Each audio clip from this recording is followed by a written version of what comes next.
Welcome to Guide Guru. We hope this video helps.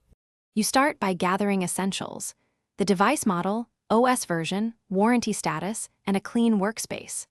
Once done, inspect for visible damage and liquid indicators to rule out physical causes. Boot into safe mode or connect an external monitor to determine whether the issue is software or hardware. Make sure to note error messages and symptoms, because those will guide the next steps and any parts you may need to source. Now proceed to the detailed fixes. Open access panels and check the display cable and connector for bent pins, debris, or a loose fit.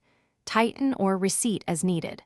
Once the physical connection is verified, update or reinstall the display drivers and firmware using official tools, because corrupted software often mimics hardware failure.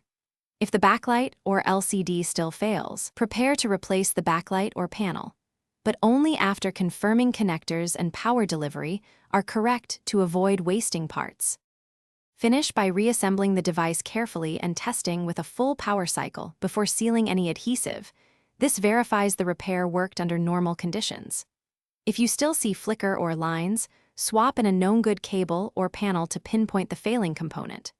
Should the problem remain unresolved, document exact symptoms, error codes, and steps you tried, then contact professional repair or warranty support. This information speeds diagnosis and prevents repeat work.